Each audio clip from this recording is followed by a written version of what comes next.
You are certain you remember nothing of this place?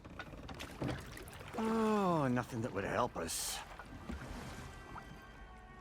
Tell me, brother, why exactly are we doing this? I do not know. Oh, that's comforting.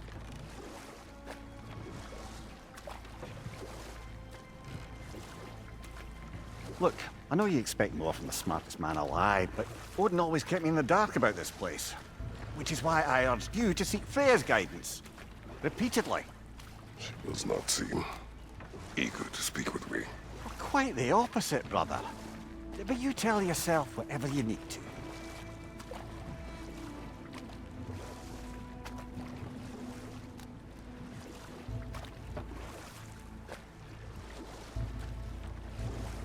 I see a shore ahead. Black sand. Exactly as described in the invitation. We finally bloody made it.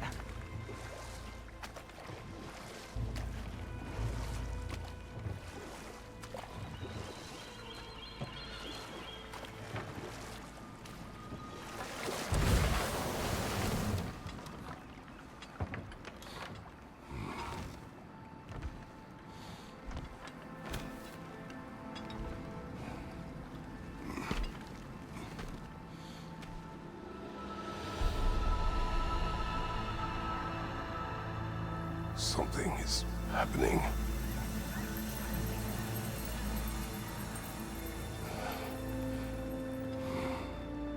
Back to basics then.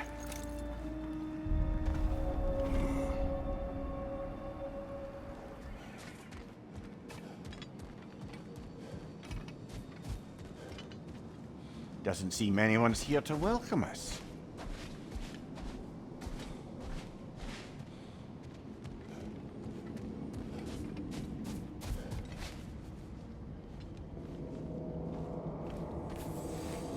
Locked. I don't suppose you'll take that as our cue to turn around and leave? Reatha Sialfur, Sinum Hautum. To be one's own master. Master thyself. A more poetic way of putting it, but yes.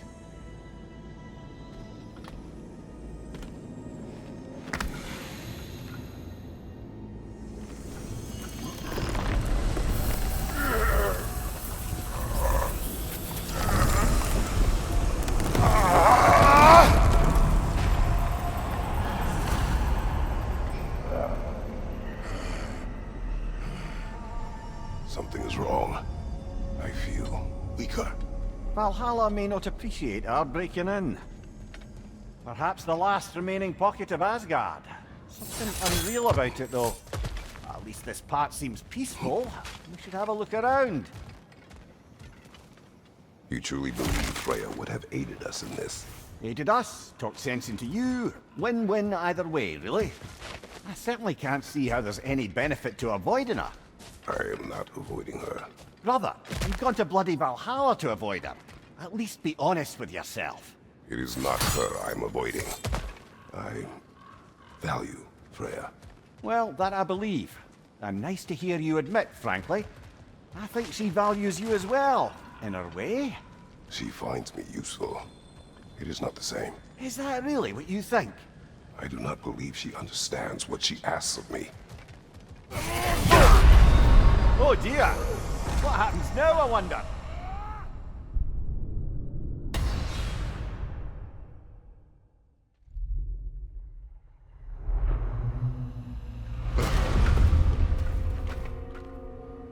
We're back outside.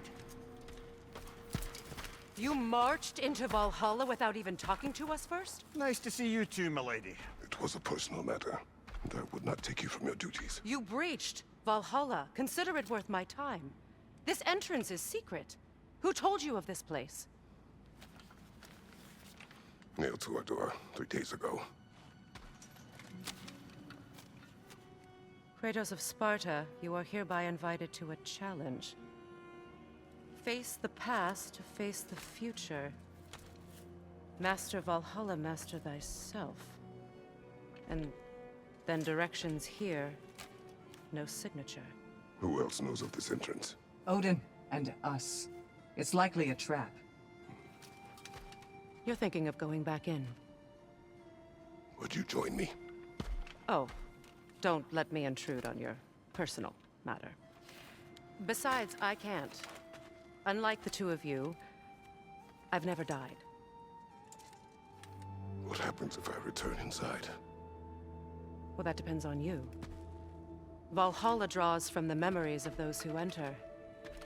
In there, you're an open book. Sure, you want to go back in. How did you even get past the gate? I forced it open. With his bare hands. He forced it open. There's an easier way if you insist on going back in. Come. Sigrun, maybe later we could continue with that one conversation, eh? For once, Mimir. I think you've said enough. Ah, right then.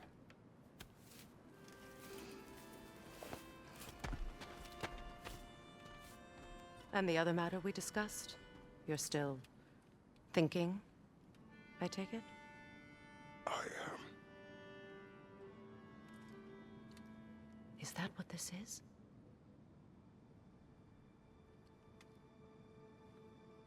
Guess I'll let you think, then.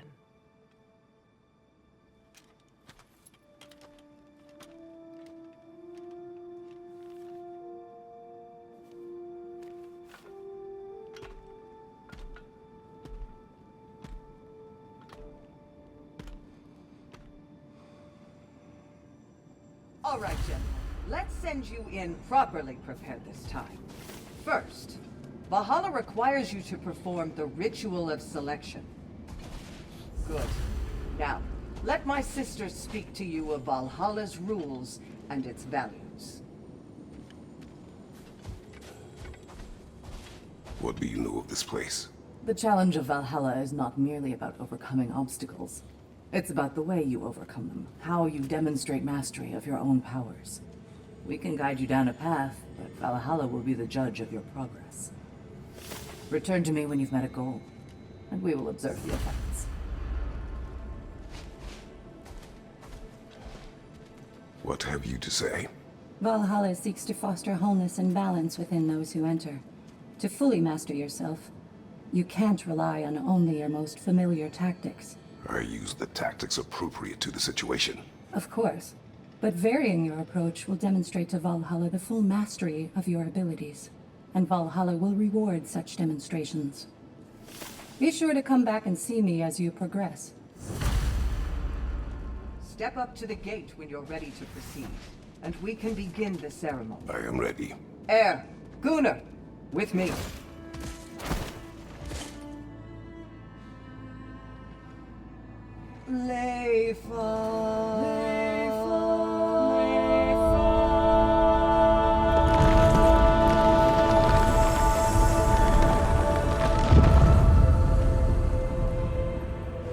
Now you can enter Valhalla by this gate, without suffering the penalty of breaching. Thank you, Sigrun.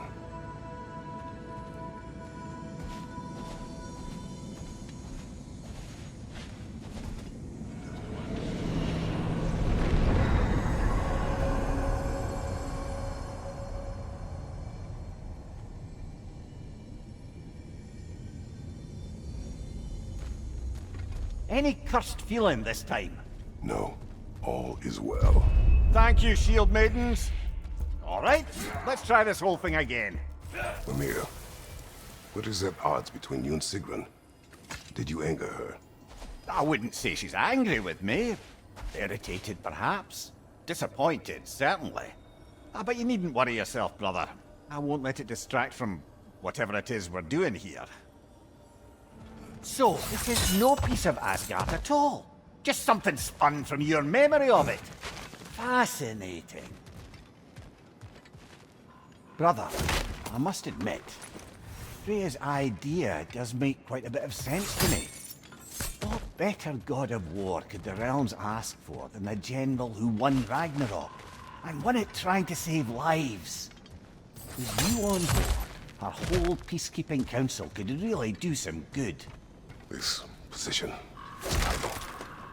child did before. You know what happened. She knows what happened. Of course we do.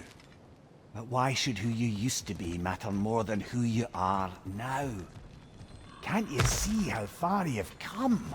However far I have come, I have done it running from that life, that title, that throne.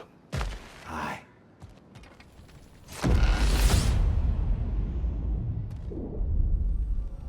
I suppose this is about how you remember Jotunheim, eh?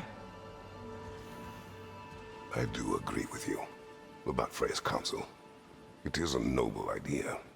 It should succeed on her merits. How's that, brother? Freya is known to the realms and native to them, respected by all, an experienced leader. Experienced enough to know that a shared power is best for the people. That she would share power proves she is worthy to wield it. Even so, why make her wield it alone? Without Odin, the realms have a chance to forge a new peace. When conflicts do arise and can't be talked through, a god of war ensures those conflicts have rules and enforces them. They need might and judgment and credibility across the realms. Who else would she pick, brother?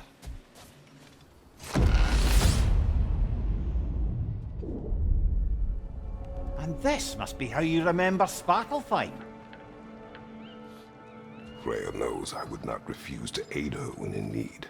I have done and will do my part to fight for peace, regardless of title, regardless of whether I sit in authority.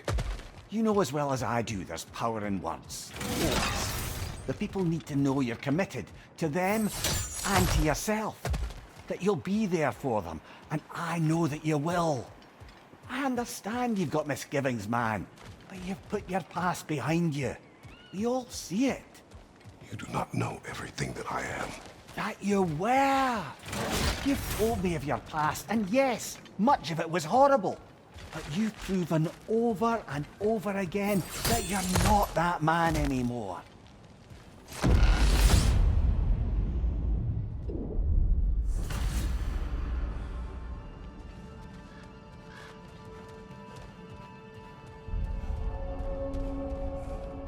There. That is the path we seek. A way up and forward. Valhalla's inner reaches. I can feel it. If there's an upside to this Valhalla madness, at least it's good to see you in action again. You're already more your cheery self than I've seen in moons. Without Atreus or a fight in front of you, I wonder after your well-being. Combat can be clarifying.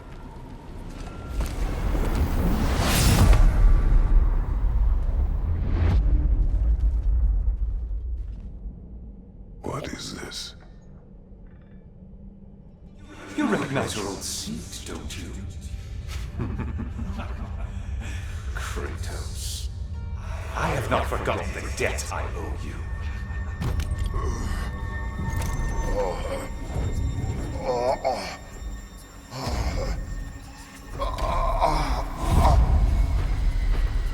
Do you really think he understands the stakes? This still feels reckless.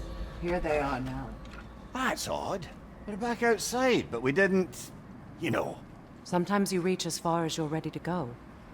Valhalla's decision, or yours? Does this mean you're done in there? No. I will discover who invited me. I believe I am close. You're sure it's worth dying for? Oh, I think we're fairly accustomed to dying at this point. Don't be glib, Mimir. Valhalla restores you after honorable death in combat, but beyond that, it makes its own rules. And if you don't play by them... Kratos, the threat of death in there is real.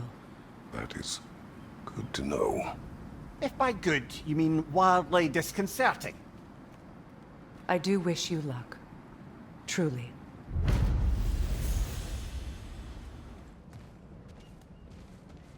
Look, brother, the fog's lifted. Valhalla's becoming more open to you, perhaps. So much to see in the distance there. You can see how all the little realm spaces connect to the higher plane. And those statues are certainly imposing. I recognize them. They are judges of the underworld. From my homeland. Ah, well, you sound thrilled to see them again. Souls they deemed righteous were granted entrance to the Elysium fields. Those deemed wicked were cast into Tartarus. Ah yes, where the souls of the damned were tortured. Why has your mind manifested them here, I wonder?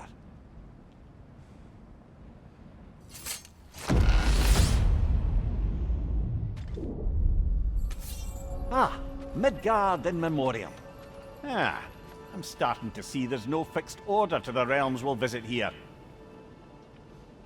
Brother, whose voice was that we heard when Valhalla sent us back from the throne?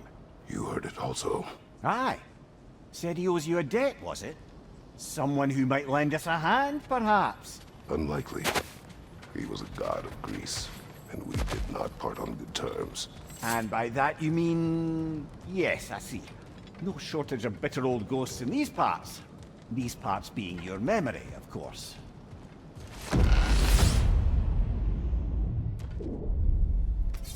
Brother, that throne we saw, did you recognize it? Was it familiar? It was mine. The throne I took from Ares. It is a throne of monsters. Ah, the anxiety of power made manifest. A symbol you're no doubt meant to consider. It is a symbol I reject. That might not quite close the book on matters.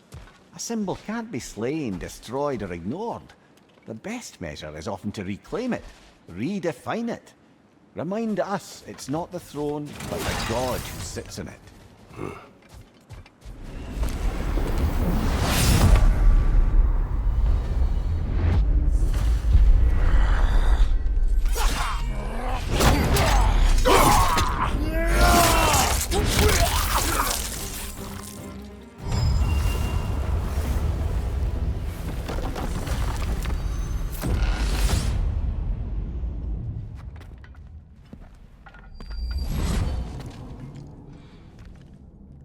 Congratulations, old friend.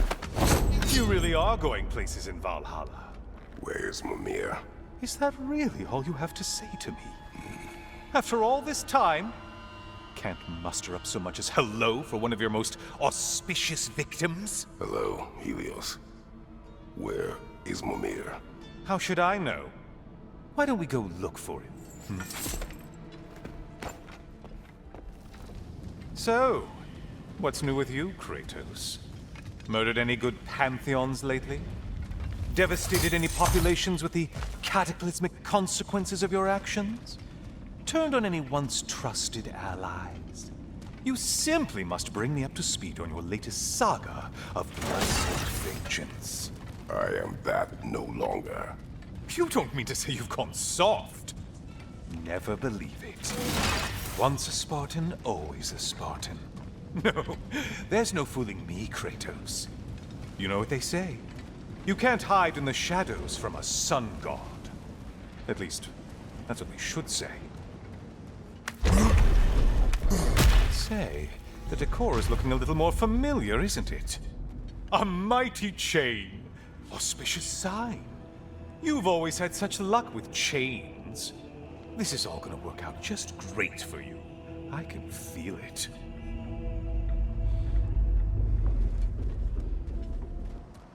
Oh, there it is.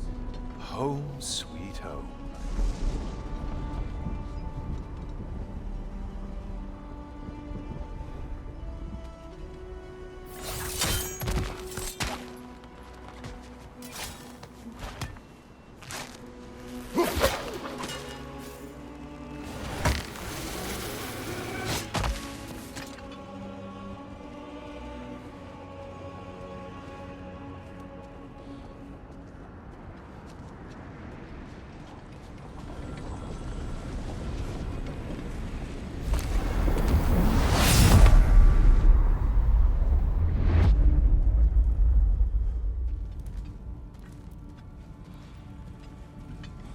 Now this room must really take you back.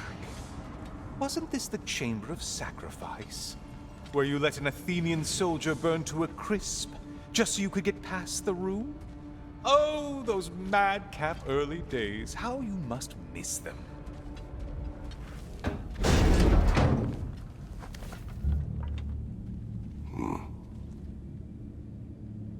What are you doing, Kratos?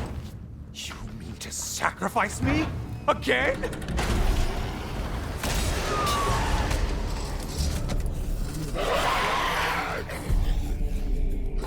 seems you'll need to push me along. Oh, good. You're making eye contact as you push me towards my demise. What a special little personal touch. Really lets me know where I stand. Especially after such a long and agonized deliberation over what to do. Oh, how reluctant you'll tell people you were to sacrifice me to the flame. I hate to disappoint you, you blithering idiot. But you do remember I'm a sun god, right? You think I'm afraid of a little fire?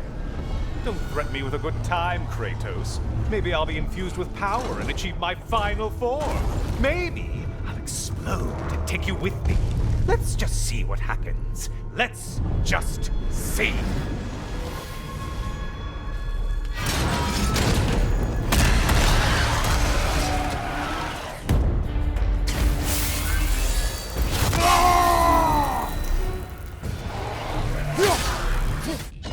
Okay, seriously, Kratos, get me out of this cage. It's not funny anymore. I can't believe you mean to roast me on a whim, on a presumption that it's what Valhalla wants from you. Have you ever considered that maybe your instincts are just random thoughts that pop into your head, no more likely to be true than the next? Maybe consider that! Quickly!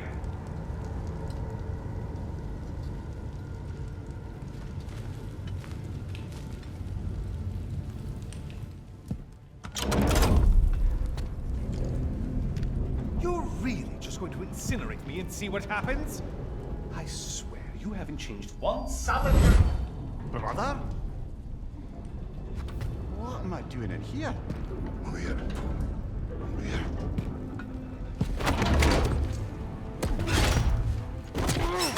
What's that? No. No! Get me out of here! Brother! What is this? Help me! I'm trying! Please!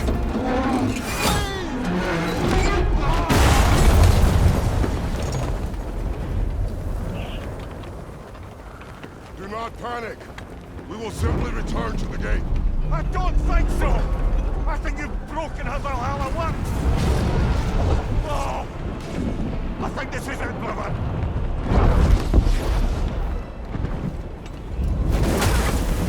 Let's get you out of here! Sigrid! Oh, you're burning! I'm not supposed to be here! Oh, courage, Nigel!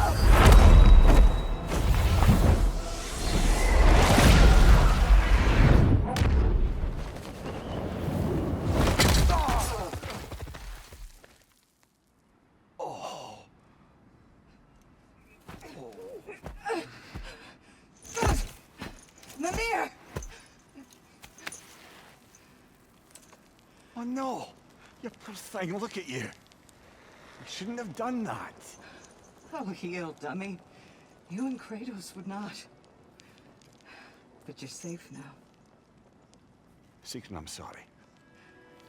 I've been so foolish. Later, love. I need a moment.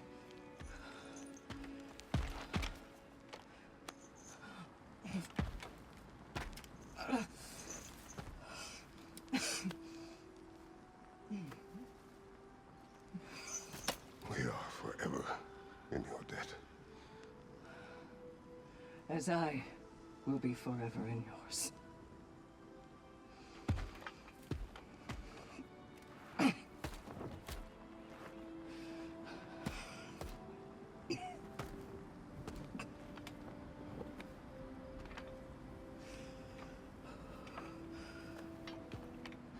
My lady! Stop. You've seen me worse. I'm not sure about that, boss. Hush. It's nothing air can't heal. This could take some time. Go on, Kratos. Get back in there. And do what you need to do. Shh. Well, that was altogether bloody terrifying. One moment I'm in a forest, the next I'm in a cage full of fire. You changed into Helios and back again. It was unpredictable. I'll say. I'm truly not sure if we've gone too far, or if we've come too far to stop. We are not stopping. I must face this. I know, brother. A memory of Vanaheim now. Brother, I beg you not to remember the exploding plants. What did you say about a forest? You remember being elsewhere when Helios took your place. Aye. Yes, I didn't mention that while we were plummeting, but yes. I was in a forest, much like that of my youth. Back on my old body too. It was a bit dreamlike, to be honest. Do you wish to return there? I can't say I don't.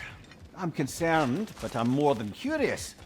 Guess my memories are fair game in here as well. Don't suppose they'll just stick to the pleasant ones, will they? Unlikely. Why don't we talk about that image of you in the shrine we keep seeing?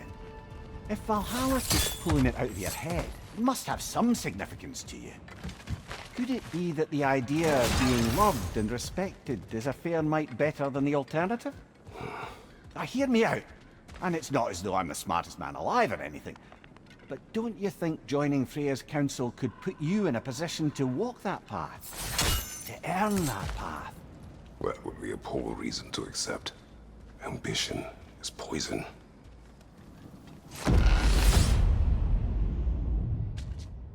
Oh, I see now. We must keep the primordial realms up here on the top shelf. Getting back to that image of you on the shrine. I'll grant you ambition can be a poisonous motive, but your ambitions are only to help people, not for your own glory, right? Make the world a better, safer place. I think maybe that image of you is symbolic of your desire to walk a righteous path. Valhalla's little signpost. You are sure accepting Freya's offer is the right thing for me? Or for the realms? I think we're here to make sure about that, one way or the other.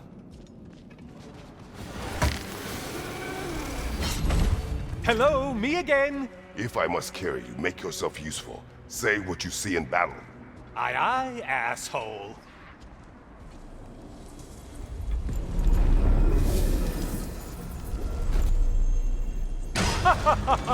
They locked you out. Guess we better poke around the old neighborhood.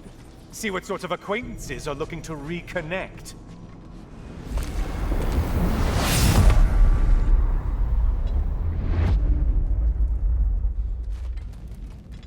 Heading back to the cage, are we? I guess Valhalla is giving you a second chance. What are you planning to do this time, Kratos? Wait! No, don't tell me. The suspense is honestly the only thing keeping me awake back here. Here's a radical thought for you. Maybe it only counts as a sacrifice if you give up someone you value. I think we all know that's not me. Quiet, Helios. Cyclops! You'll never guess their weak spot.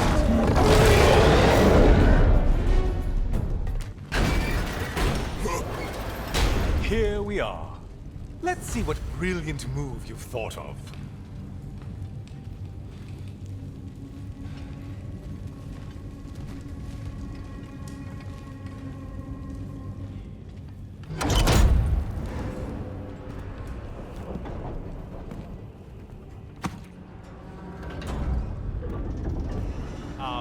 Kratos?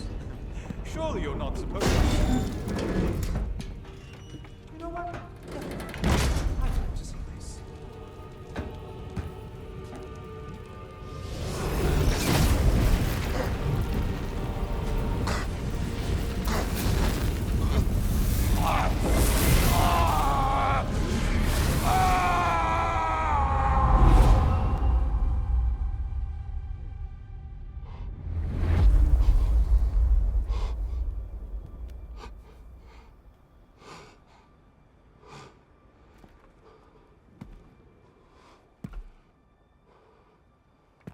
Brother?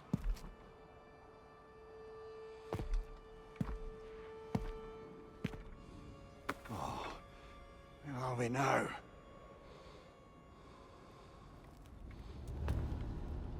Dear. The invitation was yours. I would have signed it, but it was important you come here for your own reasons. Then you're not an illusion. You're in the flesh, old friend. What do you want?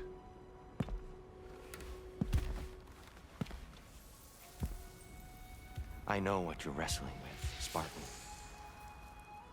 I understand it better than you realize.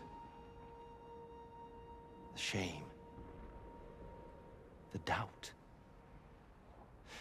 The question I could find no answer for until I came here. Lifetimes ago. Stepped through that door. What is in there? Oh. I'm not here to spoil that for you. Only to help you prepare. Why? Because I can. Because for us, fighting occupies the body, while our minds work out the rest. Because you're not ready. Yet.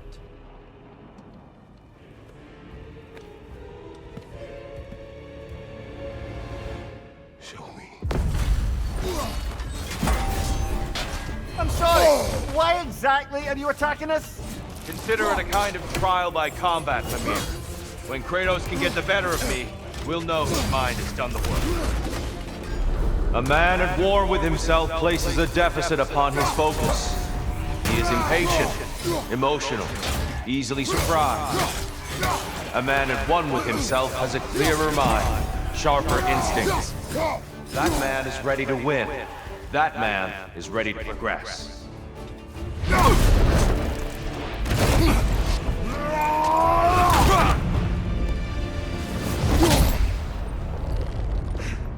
Well done, Kratos. I yield. Good then.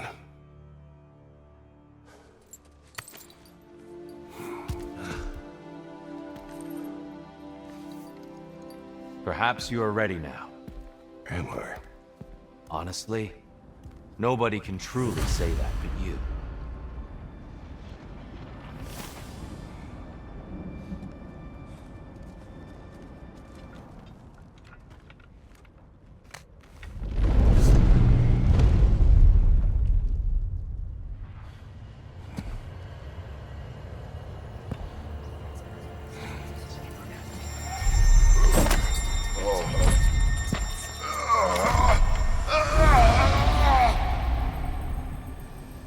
I am not ready. Yet. But we will get you there.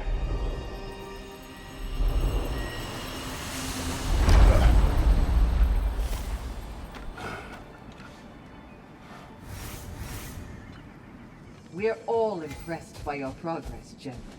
We've never seen anyone engage Valhalla quite the way you Sigrun, have. it's good to see you back. Freya was just being cautious. I'm right as rain. How fares your journey?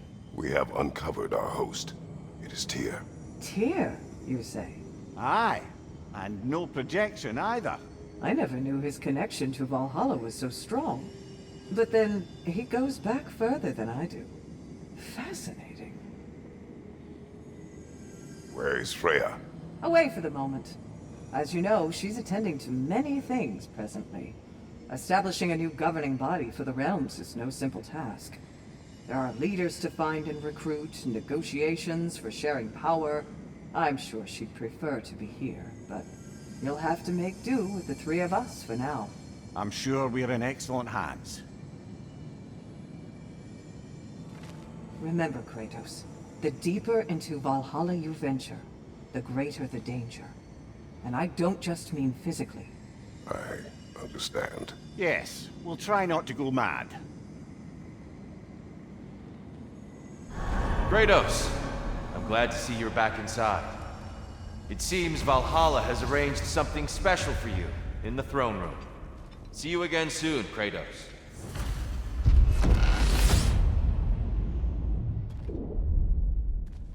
I know this.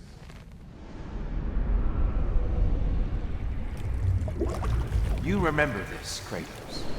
The memory is vivid. A familiar scene to any that know your legend. A man at the crossroads of a fateful decision. Aye, you've spoken of this, brother. The pact you made with Ares to stave off the barbarian horde. The day I sold my soul to a god of war. Why show me this? Well, if I had to guess, probably to make you feel like the piece of shit you are. Is he necessary? He's no part of my design. He's either Valhalla's or yours. At least he hasn't replaced me again. Not yet, anyway. Seems a real charmer.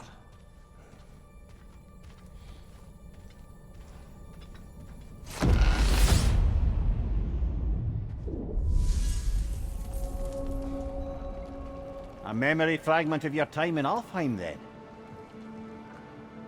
Tell me, who was Kratos of Sparta the day you made your pledge to Ares? I was the youngest captain in the Spartan army. I had gained a reputation for my skills in combat, my command on the battlefield, but also my aggression. I was determined to never lose, and until then, never had. My men were loyal, fiercely so. How many Spartans did you command? Not enough that day. How many barbarians did you face? Thousands.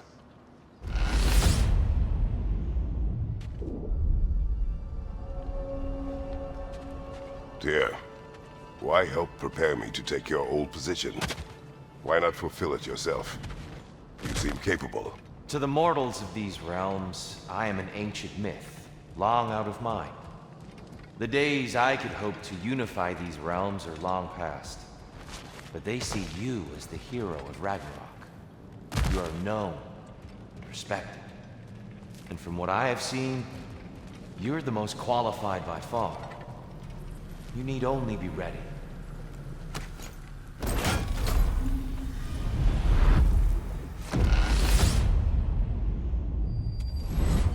I'm back! What a thrill!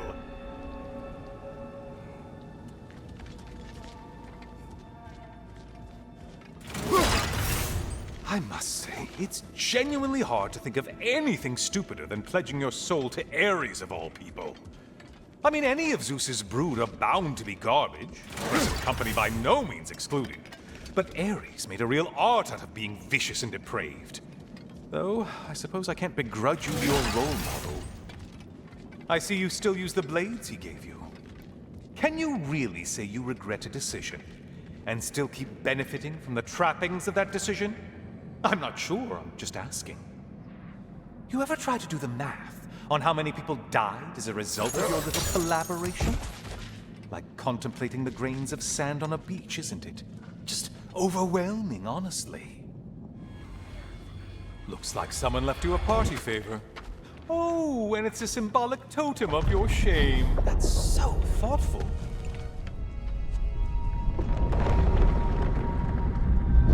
Ah, now you've done it. You're being judged. And we all know your past actions wouldn't pass muster with anybody. Oh, I meant to ask. How did you like setting yourself on fire? Truly entertaining stuff. Sorry to miss how it ended up. I think maybe you still have some ash on your skin. Am I crazy?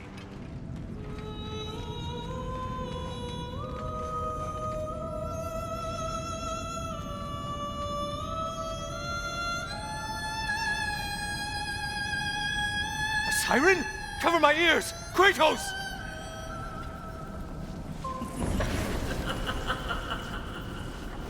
And stay dead! Well, there's one ordeal done with.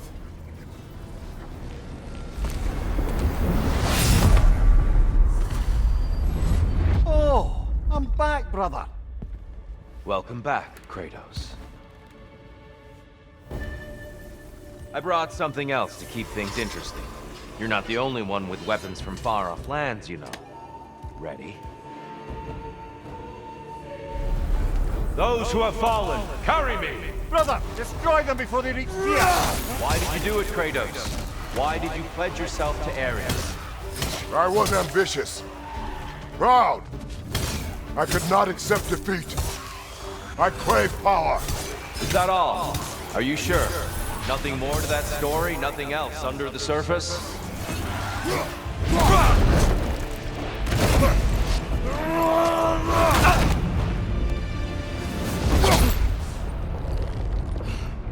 I yield, Kratos.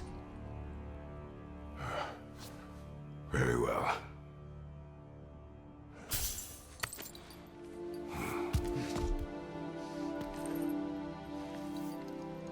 I believe you found an understanding within yourself. Shall we see? Wounds.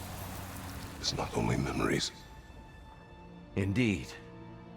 For what is a memory apart from our perspective on it?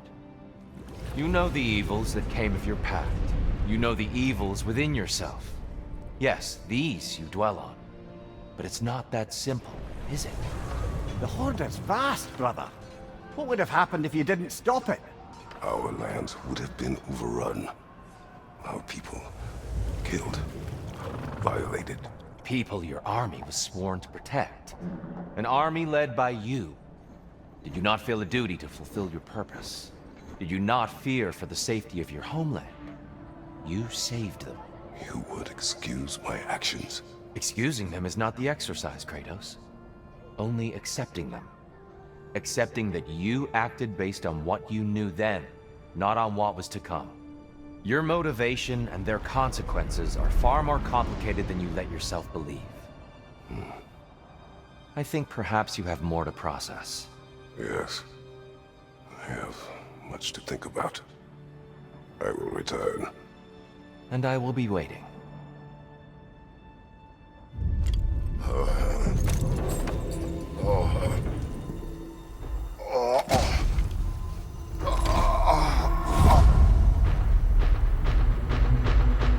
You're saying he sent the invitation in the first place?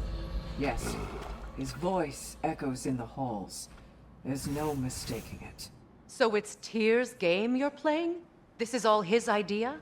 A game is not his purpose. There is something here I must see through. And what is that exactly? Process.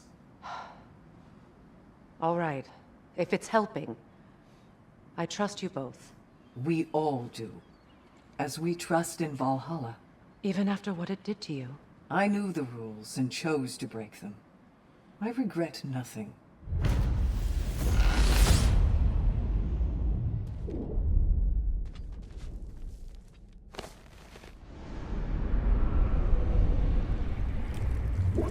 An infamous act.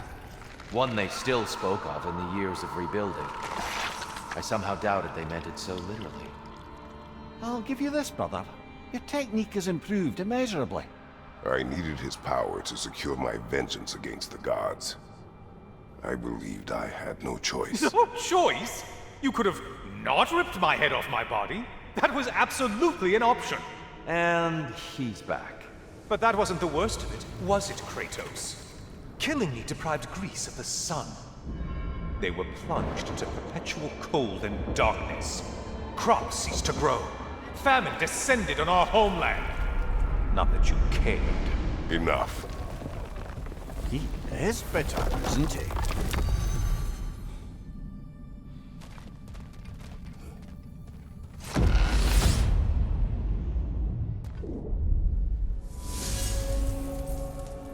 Kratos, I'm curious. Your decision to behead Helios, was it fueled by any personal motivations? Or was it really just a means to an end? It was not personal. I did know him, long before I killed him. He was as insufferable as any god. But his death brought me no satisfaction. Did you know what would happen as a result? When Helios was captured by the god of dreams, the lands fell into darkness and were not restored until his return. I knew exactly what would happen.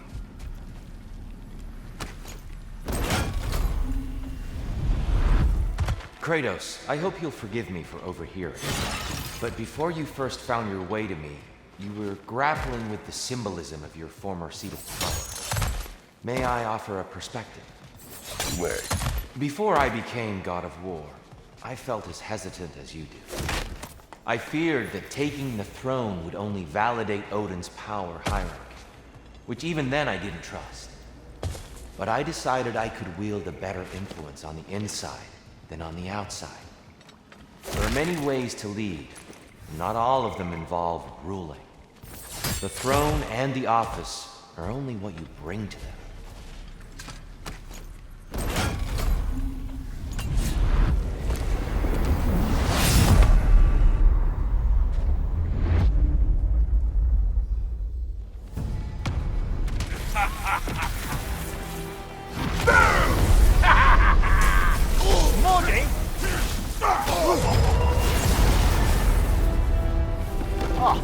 Plucking a son of Thor out of your memory, of all things.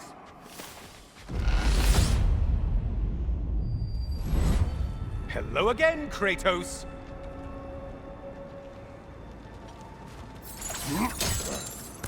And lest we forget, Kratos, lest we neglect to place your deed in full and proper context, I saved your life. Me! And you literally tore off my head for my troubles. Imagine if all your new friends knew how you used to treat your old friends. Of course, you're not the same man, right? Now, you only get your friends killed through lack of foresight. Far easier to blame others that way, am I right? I know you are a projection of the mind. But for what it is worth, the death I gave you was unjust. Oh, how touching. Yeah, not actually worth the spittle it took to mumble that out.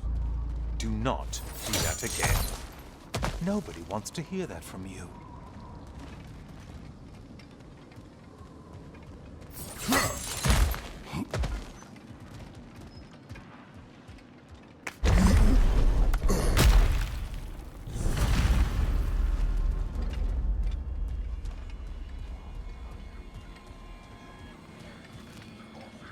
A little something to remember by. I truly hope it brings you unrelenting torment.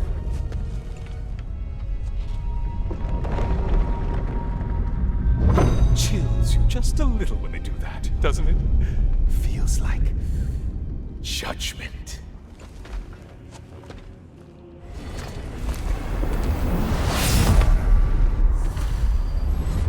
Oh, hello, brother. I'm back. Kratos, I've been awaiting your return. I have another cherished weapon from my travels to show you. Ready to see?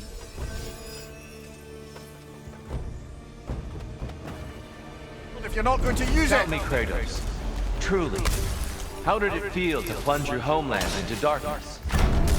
I did not intend the land to suffer, but I was indifferent, consumed only by rage and retribution.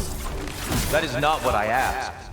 How did it feel, in that moment, your soul given over to darkness, bringing a darkness over everything you could see? It felt true. Darkness comes, you occur.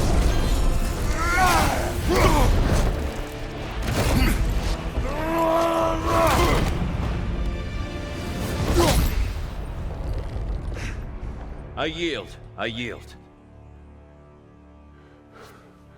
Good then.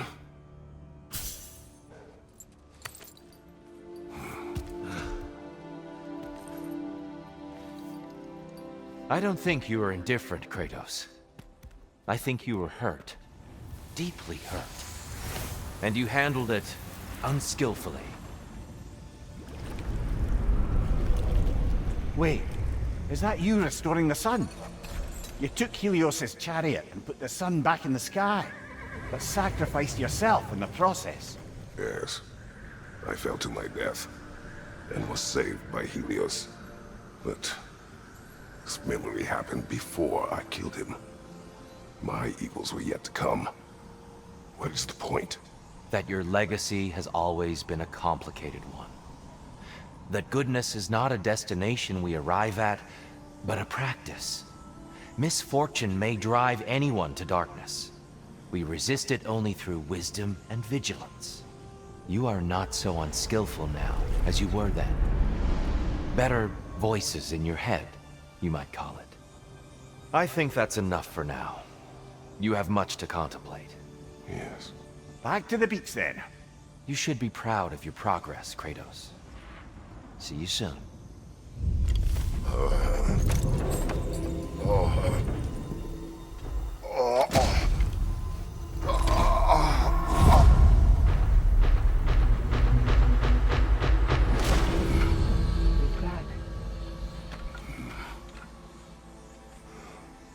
Seems like you're making progress, whatever you're doing in there. Perhaps. Listen, I know I made you feel like we expected more of you than you could give. And I just want you to know, I'm not asking you to change how you are or who you are. We had to break the old world to build a new one. Picking up the pieces and putting them together stronger. It's a rare opportunity. You made a difference here. In some circles, a symbol of change. On many days, just knowing that you're a part of the Council is enough. And other days? You've earned a voice. How you use it is up to you. It is all too common to fall to one of the chosen enemies of Valhalla. Don't lose heart. Sigrun, inside we encountered a son of Thor. It wouldn't really be him in there, I can assure you. You have a memory of a past fight, and I'm sure Valhalla takes advantage. But why him? I don't think that's for me to say. Well, something for us to ponder in between melees.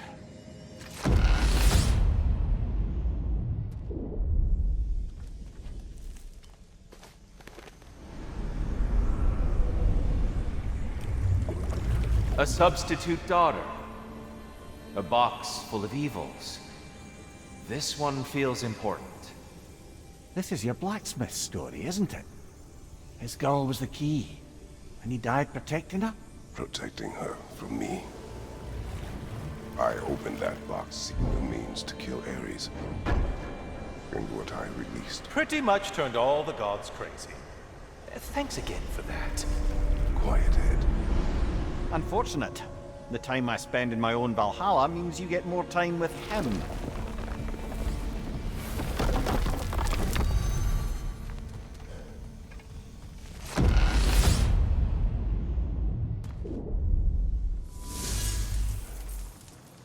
Kratos, how well did you know the blacksmith's daughter?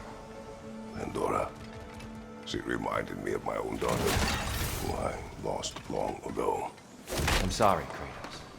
Even at your most vengeful, you must not have wanted to see harm come to her. Pandora was innocent. The way she saw things, she could reach me if you could. She deserved better than to be a pawn, sacrificed in a game of gods. Your regret is palpable. But thank you for letting yourself remember. That is important. Tyr, earlier you spoke to me as though I seek to lead. As if I was someone to be followed. Your self-criticisms, valid and otherwise, seem well reflected here in Valhalla. It's no accident that your mind manifested that throne. It's more than a symbol. It's a challenge to revisit your assumptions. Mimir is right. You have the power, and I think the wisdom, to redefine what it means to you. To assert that power is to prove to yourself that the chair doesn't change you, and make you a new person. Not if you know who you are, and why you serve.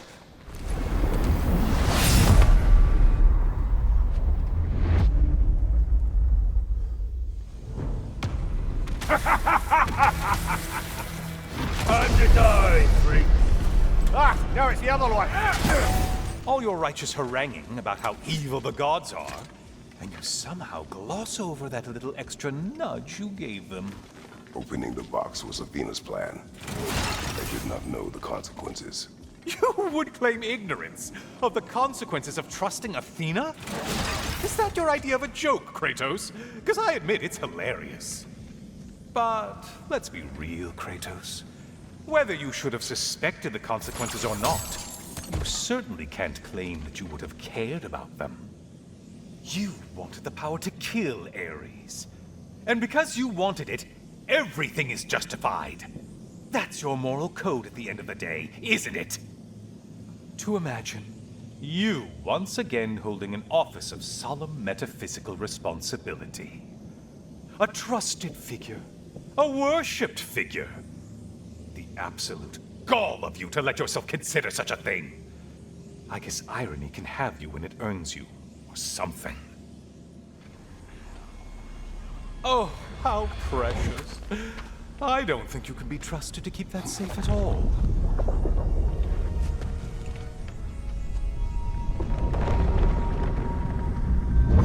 Pretty sure he agrees with me.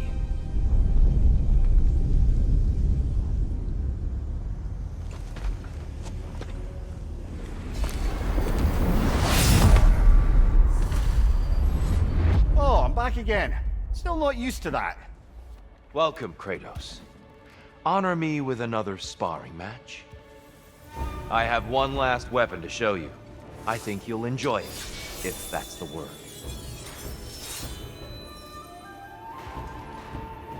The box we saw you open in the scrying pool. What was inside exactly? Fear, deceit, vanity, hatred. Amplifying what the gods already possess. But what else, Kratos?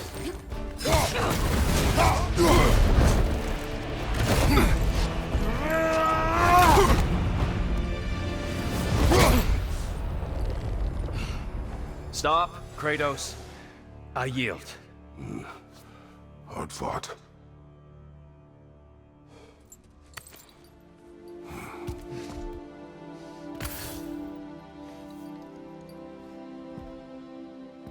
Let's see what your mind has worked out. When the evils of the box were purged, what remained was hope, which you chose to release back to the world. Yes. After everything, you came back full circle to sacrificing yourself. My death would have been just, but it was not to be. Yes, you lived, and hope still lived inside you, from that day to this one. One might say you brought hope back to these realms after a long slumber. Box or no box, Kratos. Hope and fear and love and hate exist in every one of us. The question is, which will you choose to let guide your actions? Each choice we make shapes our world. I see the truth of it. And I believe I am ready to walk through that door. excellent.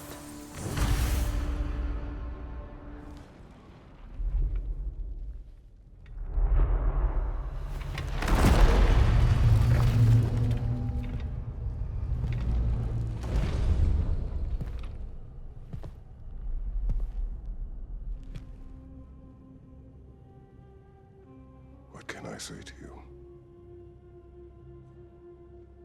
I remember how it felt to take that throne. All that it meant. And all that it did not.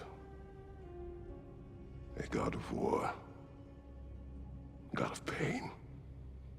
Of suffering. Of destruction. And no one said I chase redemption that I know I can never deserve. What does that make me? God of fools. A god of...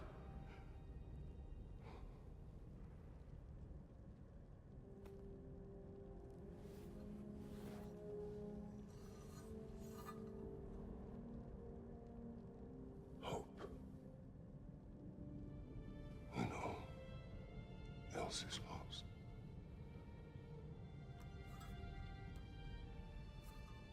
You lost everything. And everyone. You became... There is no forgiving you. You chose!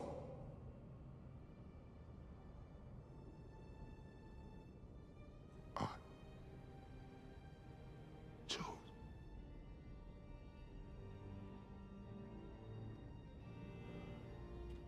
What now? Should I, this same man, should I sit, take, proclaim, lead, place myself in service?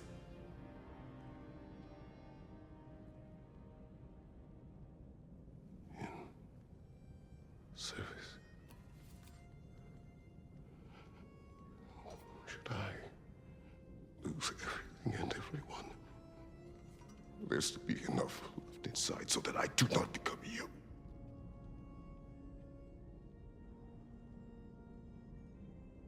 I do not know. But I have hope.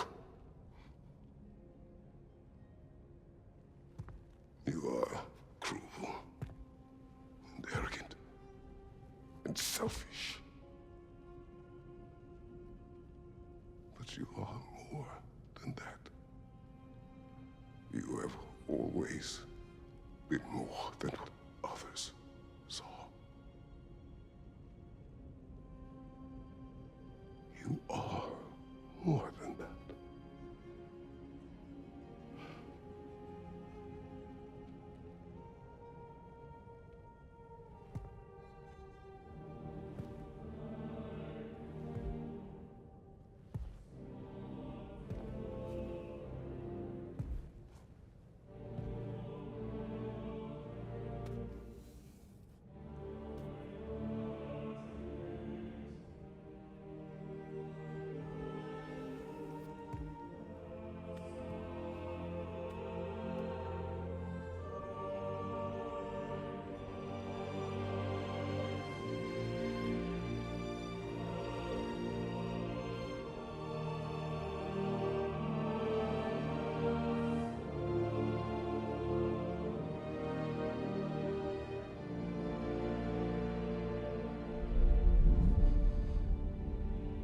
Well, looks like I missed everything.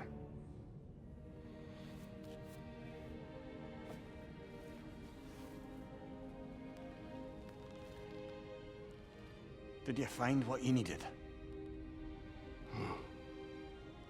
Glad to hear it, brother. We're done here then, so, what now? Now, I believe I would like to sit here for a while.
Look who's returning from the front gate for once. Something must have happened in there. I take it this is a good sign. Freya, I will join you. I will try to be what the people need. Good. I'm very pleased to hear that. And that you found what you needed here. I could not have done so without my friends. I am grateful. Valhalla is at your disposal, Kratos. If you have more you wish to work out, now or later, we will heed the call.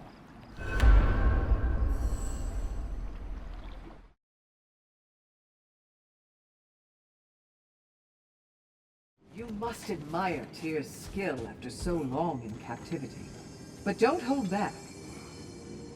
I must admit, Sigrun, Valhalla isn't exactly what I imagined. You're experiencing only a very small part of it. One that's independent and unconnected from the rest of Valhalla. Elsewhere, there are larger neighborhoods where the dead reside.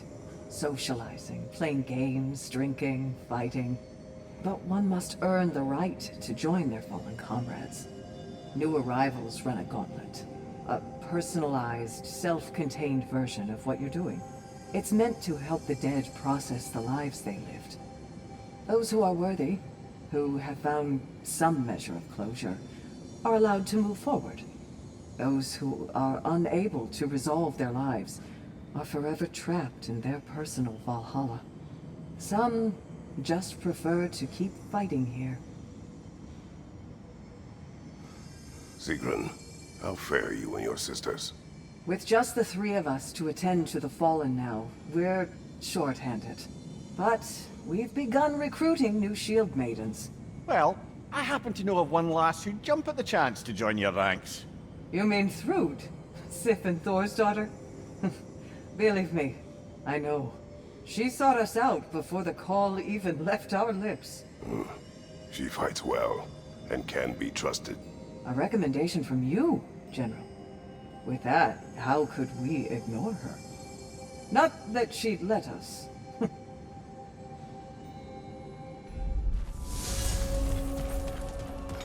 Glad to see you back, Kratos. Perhaps you are finding a truth similar to the one I discovered so long ago. That as we desire to project peace in the world, it becomes necessary to honor and satisfy the fighter within us. Valhalla remains available to you as you need it. As do I. I will see you soon, Tyr. I do not doubt it. Do you yet wish to speak about Sigrun? She was eager to receive you mere days ago. What has changed? Oh, don't pretend to be interested in my romantic life, brother. I am interested, and you are evading the question. What happened? Well, after you dropped me off at a longhouse the other night, Sigrun made a cloudberry and hazelnut pudding. Of course, I don't eat anymore, so slightly awkward, but a lovely thought. And? Pretty much it, really. There is more to this. What else happened that night between you and Sigrun? Well, we stayed up much too late. I told her stories, she told me secrets. She put spirits to my lips, even though I can't get drunk. Then she invited me to watch her fall asleep. And the next morning? The next morning we took a boat along the Lake of Nine. It was divine, brother. The lake was sun-dappled and the air was crisp and perfect. You could smell the thaw. When did you misspeak? You know me too well, brother. We were on the lake when I put my metaphorical foot in it. Leah, tell me, what happened between you and Sigrun on the lake? Well, she was rowing past where you found her family treasury. Where we learned she cursed her brother over forbidden love. That's right. And as we rowed by, I remember feeling grateful that the place was now deep underwater where she couldn't see it. And at that moment, she turned to me, and she said, I think, Mimir, I might be smitten with you. I think maybe I want to kiss you. Indeed, brother. I mean, there's always been more to us than there's been the opportunity to explore. So much unspoken, beneath the surface. For her to name it so boldly, it took me a bit off guard.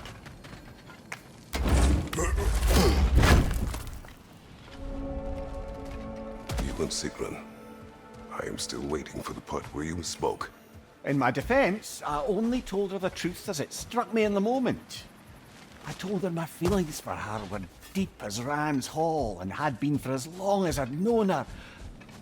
But just then a kind of revelation came over me.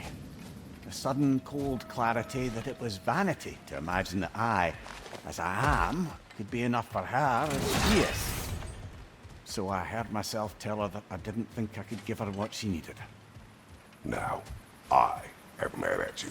Pile on, brother. I deserve it. Oh, guess I'm sticking around this time. So, this is what Valhalla made of your memories of Greece?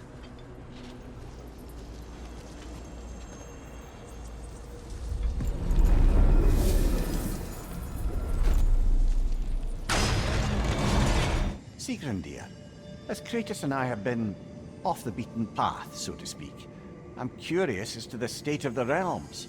Well, since my sisters and I returned to our old Valkyrie duties, the souls of the damned no longer find the gates of Helheim closed to them. So... No more Hellwalkers spilling into the other realms? Grand! I can't say no Hellwalkers are left in the realms, but there are fewer.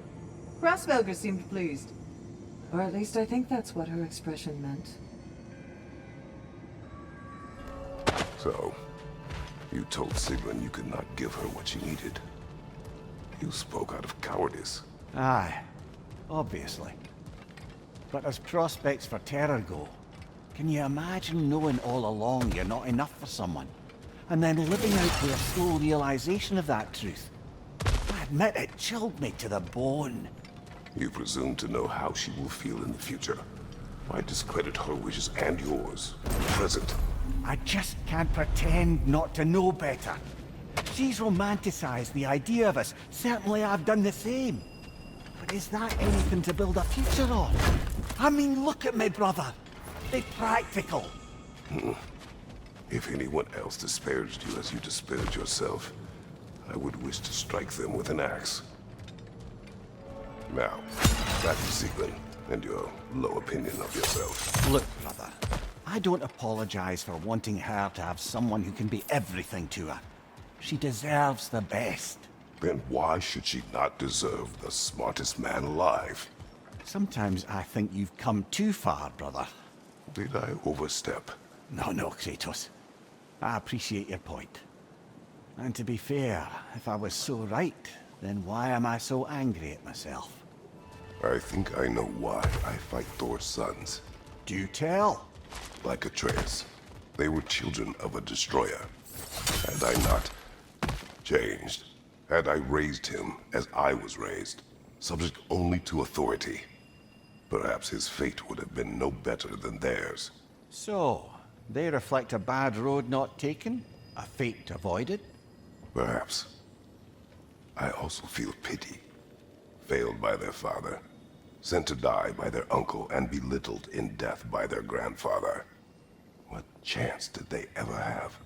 Am I hearing guilt, brother? Some.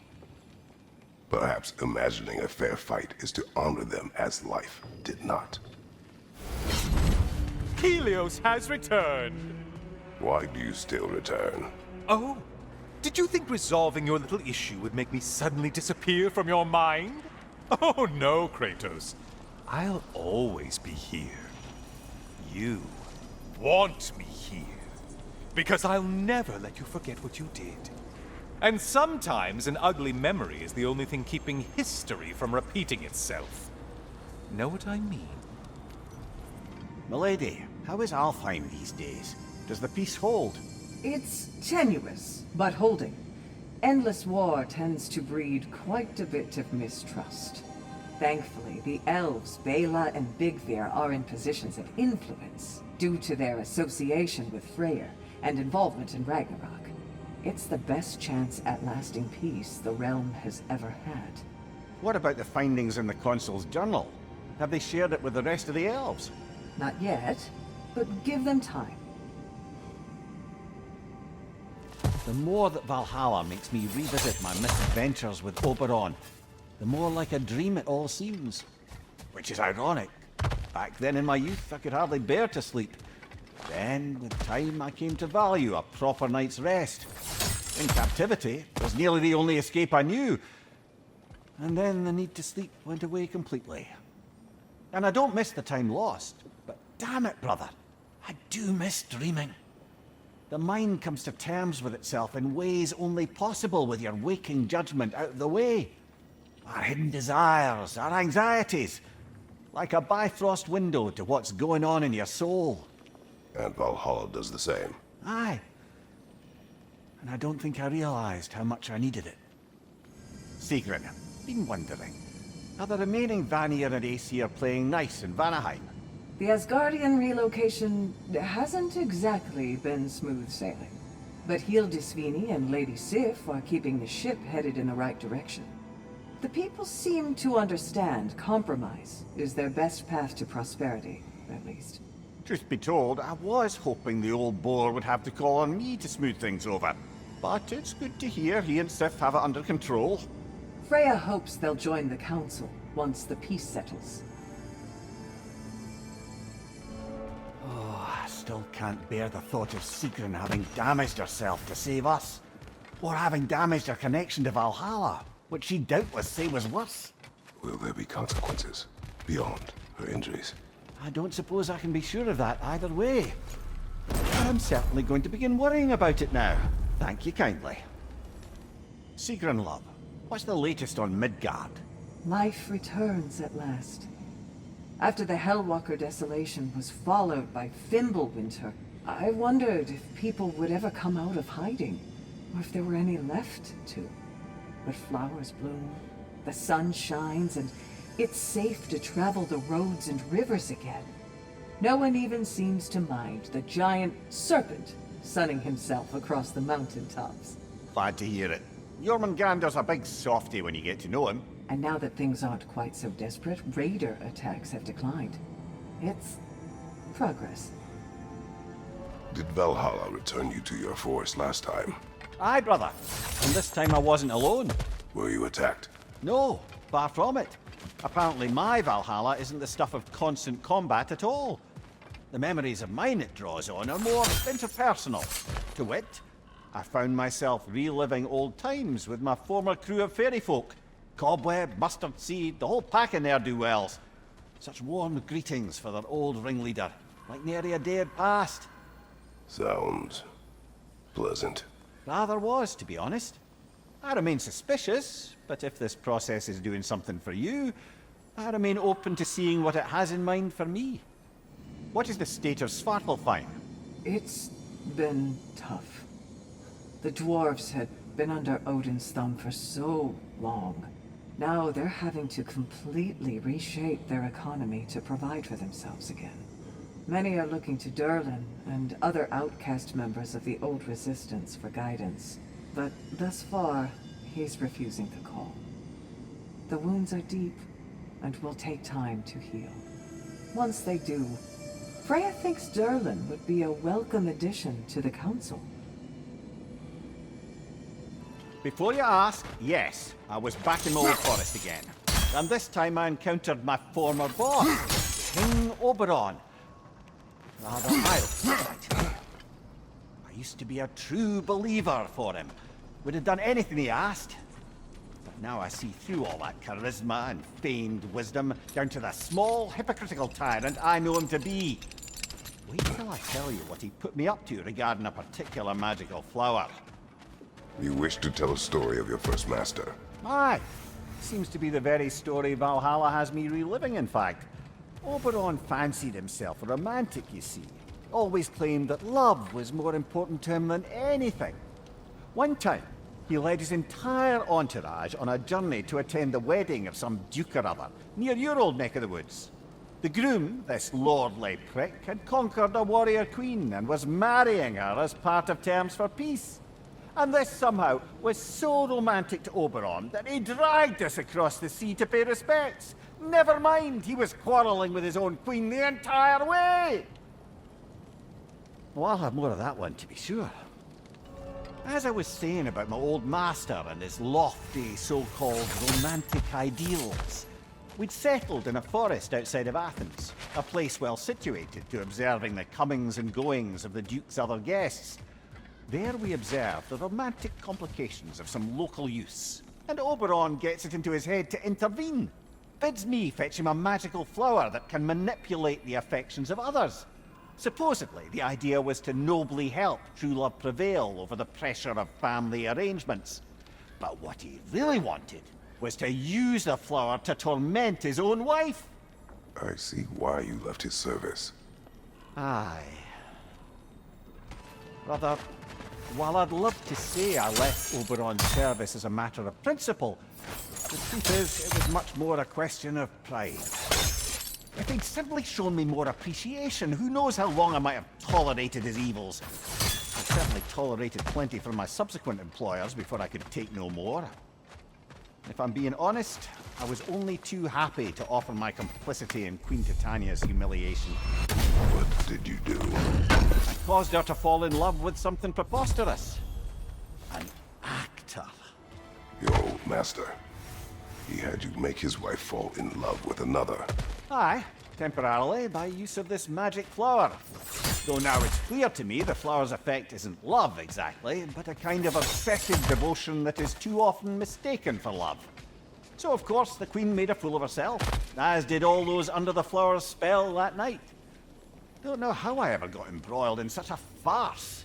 You are wiser now. I think so, though that only makes up for so much past stupidity. Sigrun, I wanted to tell you, Valhalla keeps sweeping me away to my own adventure in memory. I wondered if it would.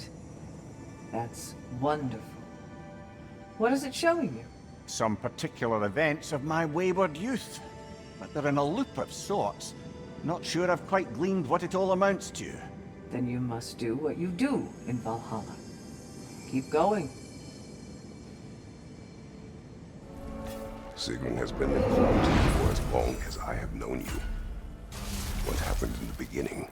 Oh, it's a typical enough story. A boy meets girl, girl fulfills her ambition to transcend the physical plane and become a Valkyrie of Valhalla. One day, Sigrun quietly arrived from Fjotorlund and began serving as Freya's handmaiden while she undertook training for the sisterhood.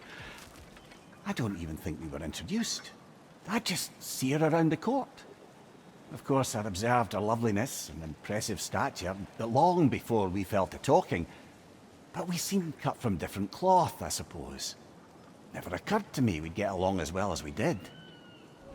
You and Sigrun, how was it you first spoke? Back when Freya was queen in Asgard, the better times, I mean, there really began to be some culture around the place. Poets, musicians, the odd contortionist would pay visits, perform, mingle. On one occasion, I'd taken a seat expecting to see this balladeer of the lowlands, when Sigrun walked in. Somehow more stunning than I'd ever seen her. And when of all places she chose to sit next to me, well, a lot of very interesting things happened very quickly. But I may need to collect my thoughts while you get us killed again. Let us get back to your memories of Sigrun. She sat beside you. Yes, she chose to sit next to me. No big thing, really. And yet, somehow, despite myself, I felt her rush in my stomach like I was a green lad again. Embarrassing at the end of the day, to be so simple. I made some remark, and I learned how it felt to make her laugh. And suddenly I felt more at ease. Almost eerily so. A calm within each other's storms, I suppose. They had a way of describing that. Peace dwells among us. Lovely, brother. That's exactly right. Mimir, you may speak more of coming to know Sigrun. Right. Where were we? After the ice was broken, we fell to talking more regularly, even making a point to do so. It was all I could do to enjoy her company responsibly, staying mindful of our respective positions and keep from crossing any line that would make things difficult for us to recover from. Wise. Well, mostly. I'm always wisest in the parts I let myself remember. Let us hear more of your early days with Sigrun. Of course. I remember there came a banquet. I forget the occasion. But I remember how breathtaking she looked when our eyes met in the crowd. She beamed and pulled a friend by the wrist to come meet me. This is my good friend Mimir, she said. He's probably the smartest man alive. The truth is, brother, it was never something I believed. Not until she said it. Not until that moment when she perceived me as what I'd aspired to be. That moment, that extraordinary moment, I felt, in some indescribable way, home. Mimir. Next with Sigrun. She had introduced me as a good friend, and though I couldn't be entirely sure what she meant by it, for once I wasn't concerned with an outcome. Regarding Sigrun, I knew my answer was yes. The question itself seemed secondary. You were not upset she called you friend. Show me someone for whom friendship means lack of love, and I'll show you someone who wonders why their lovers never end up being worth their time. Perhaps. But you did not express your feelings. Oh, I don't think she could have escaped noticing them. I just never asked her anything I felt sure she'd have to refuse. Your relationship with Sigrun. Why so reluctant to tell her how you felt? She was on the Valkyrie's path, preparing to transcend her corporeal form. That was her focus, her chosen purpose, and I didn't want to suggest myself as an obstacle. I suppose I let some part of myself imagine she might recognize my affection, even reciprocate it. But now that we know what she was running from, obviously she'd never again risk choosing love over duty. A unique, heartfelt friendship, that is what could endure, and that is what I chose to embrace. Mimir, can you hear me? Has my voice broken through? Sigrun? Yes! Hello! How are you talking to... How long have you been able I to haven't hear? been listening to you. There's just something I needed to tell you. Valhalla is displeased with me. It wishes a penance of sorts. Trials to reforge my loyalty.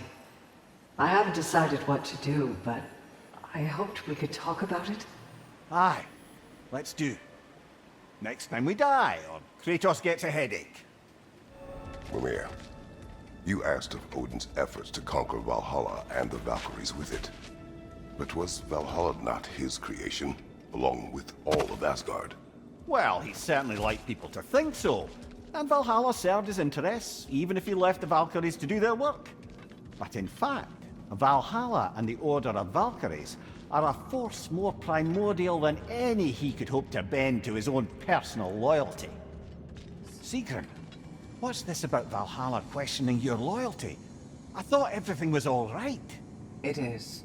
For you are alive, and I am no longer in pain. But my transgression was not without consequences. Valhalla has penalized me. I could not enter now if I wanted to. In fact, I am not sure if it will welcome me in death. What? That can't be right. No one's more worthy of Valhalla than you. You can't have sacrificed that for my sake. It's not fair. There's no blame to place here. When you do what you know is right in your heart, the results are not always what you hope for. That doesn't mean it was the wrong decision. Now please, we've kept Kratos long enough from his journey. I insist. Go. We'll talk more. Mimir? I've been thinking a lot about the costs and risks of what Valhalla would put me through to affirm my loyalty. It's enough to make me question not my love of this place, but is it really what's most important to me?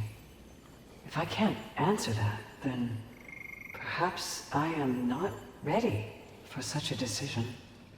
Then you should take all the time you need. Absolutely. If Valhalla isn't what you truly need, then you have a rare opportunity to reassess your priorities. I'm glad you agree. Mimir, I had a thought. What you said to me, that you didn't think you could give me what I needed. Aye. I'd been trying to figure out why you'd say such a thing. I know you don't say things without a reason, even if you don't know what it is at first. But I think I figured it out. It's not that there is anything lacking in you. It's that in the end, nobody can give me everything I need to be happy. Not even Valhalla. That's something I have to give myself. And to do that... You need to find yourself. It's true. And we're saying that's what I meant all along? Well, clever, eh? I'm sure you can see by now, Valhalla has a way of making you learn what you need to learn. Perhaps it does so with me, even now. Making such demands so as to give me doubts. Long ago, I gave myself completely to love. And it destroyed my home and family. Then I threw myself into the service of Valhalla and found a new family in my sisters. But what if that's not where my story ends? It's time I finally found my path. Not because it may or may not be Valhalla's will, or Freya's, or yours, my dear, but my own. Well said, love. I've come to a decision. At least for the time being, I'm going to step back from the price Valhalla has asked of me. Good for you, Sigrun. I think maybe it's time I traveled. Experienced these realms and the lands beyond, not as Valhalla's emissary, but as a person. That's perfect. You've always dreamed of a grand sea voyage, seeing the world.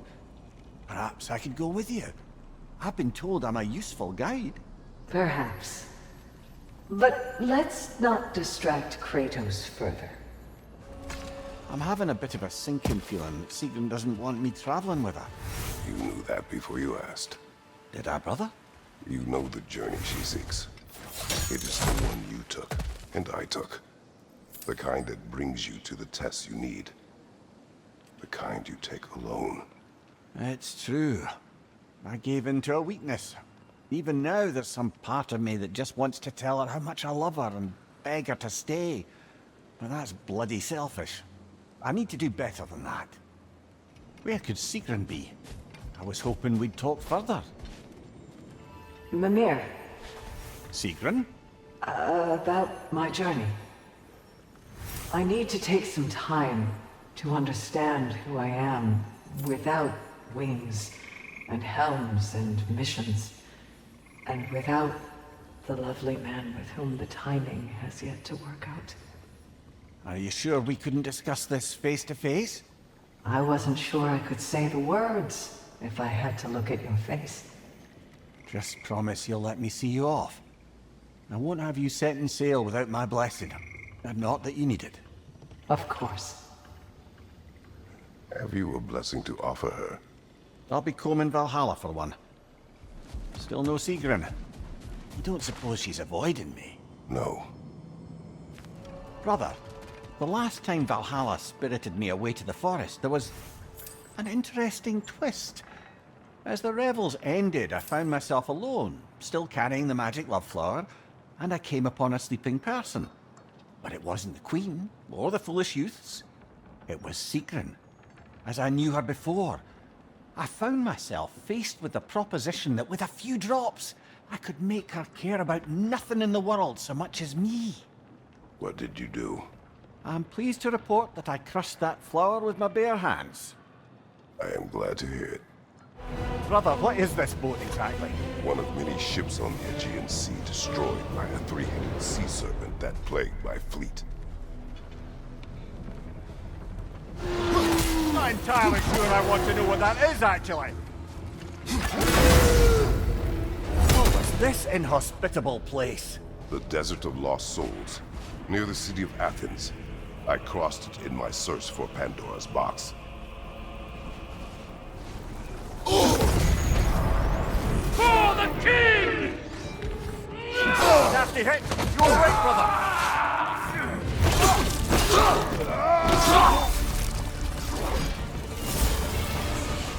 Anything noteworthy about this area, brother? It was the Forum of Hercules on Mount Olympus.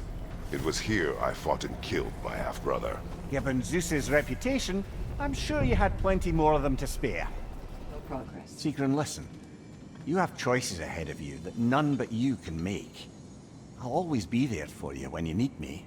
And if what you ever need is for me to let you go, then damn it, I'd find a way. But whatever comes, I just want you to put yourself first for once. You're so much more than any office, any title, any function. And I can't wait to see who else you may become. I'm so relieved you understand. Now that Kratos has found answers to his questions, I believe my service here is done. Arrangements are being made. Please, continue to seek what more you would seek within.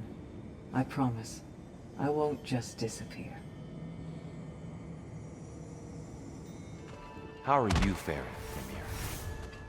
I know Sigrun's decision must be difficult. May I ask, deep down, what is it she means to you? So much of everything good in what I am is only due to my wanting to be the person she saw me as. Take her out of the equation, and I wonder if I'd ever have stopped being a scoundrel in service of scoundrels. Love can make us wish to improve. I was changed by what Faye saw in me. But losing her did not put an end to who I had become. Her inspiration remains. Aye. I suppose being the person they turned us into is a way to keep them with us. Honor the impact they had on us. Mimir, what you said about love turning you into a better person. I wonder, what if that better person was within you all along, but you could only see it once it was reflected in another? As though love is the feeling of recognizing the potential in our own soul. You mean to say falling in love is really only about ourselves? Not only that, one hopes, but the more we can own the part that is about ourselves, the more we can see others for who they really are, and love them, truly, in whatever form that takes. Mimir. Kratos. My time to depart draws near. The ways of Valhalla are familiar to you both now. You may continue and return as you desire. I'll wait for you on the beach. We'll be there, Sigrun. Are you all right? Aye, brother. I feel a pain in an organ I no longer possess, but the sooner she sets off, the sooner she may return. Thank you two for keeping an eye on them. Thank you, Michael. My sister, Sigrun. Whether Valkyrie, Shield Maiden, or whatever else you should call yourself in time, I shall always be your sister. Do you hear me? I hear you.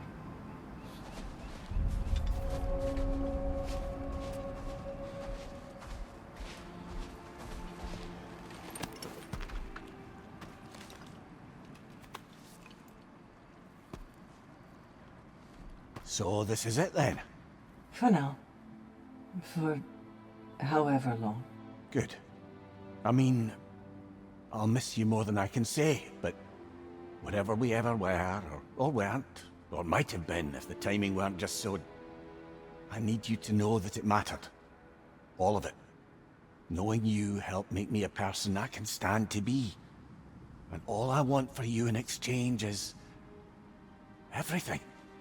I can't imagine a world in which I don't end up very close with you, my love. But let me come back to you whole.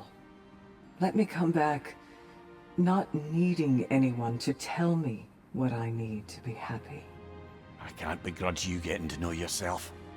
After all, it's been one of the great pleasures of my life.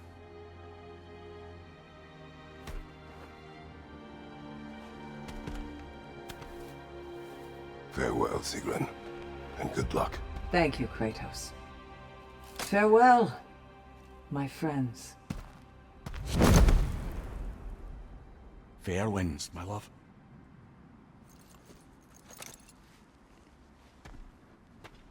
Shall we occupy our minds. Aye. Not sure I'll feel like talking much more today, but let's focus on the work.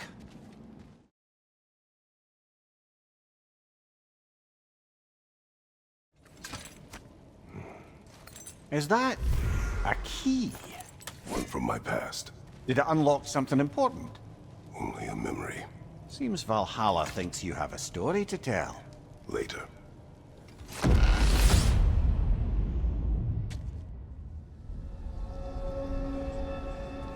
Kratos, the key you found. Whose was it? What did it unlock?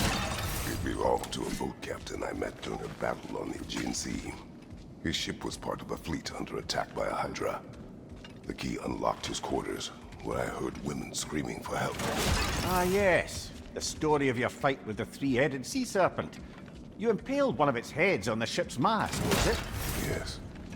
But that battle is not why this key appeared.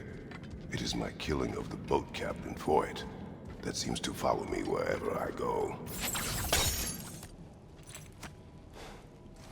The key again. More to the story? Yes, when there is time.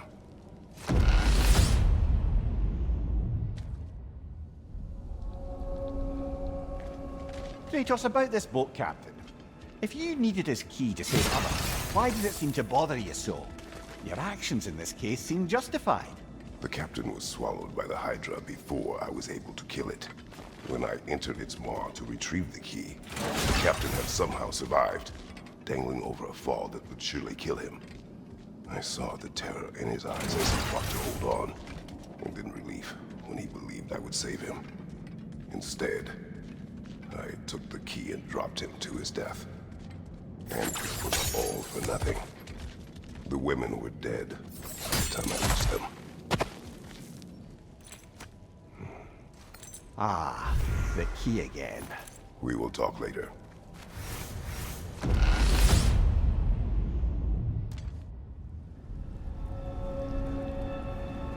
Brother, you've told me many times of mortals you killed when in the god's service. What is it about this boat captain? It would have cost me nothing to show him mercy. His life was in my hands. To be so casually cruel, This man did nothing to me, and I treated his life as nothing. He was not a god who manipulated me nor bound me in service. I cannot hide behind my thirst for revenge.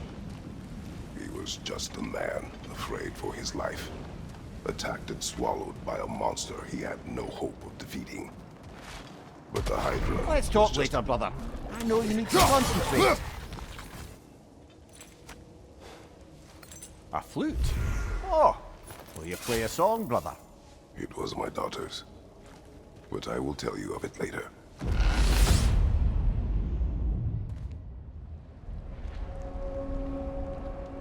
The flute you found. You said it belonged to your daughter. I carved it for her as a gift.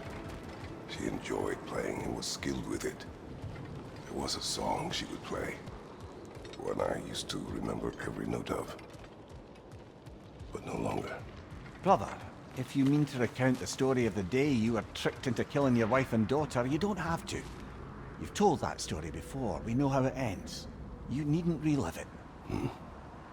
That's not the story her flute brings to mind, is it? No. Calliope's flute again. Still on your mind, brother? Yes. I will explain later. Mimir. The day my family died was not the last time I saw Calliope. I had journeyed to the underworld to rescue Helios. When I arrived, I heard Calliope's song on the wind and found her in the fields of Elysium. It had been long since I felt such joy. But it was another trick of the gods. It wasn't her. Worse. It was. The goddess of the underworld wished to destroy all of creation, Elysium included. She knew that for me to stand against her meant leaving Calliope behind forever. So, I pushed my daughter away again, all while she cried and begged me not to. Calliope's flute. Whenever you're ready, brother. Take your time. Brother, the choice you were given, to stay in Elysium with your daughter only to perish? Sounds like no choice at all. Of course it was a choice. One I wished many times I'd made differently. How so? When I left Greece, Calliope was never far from my mind.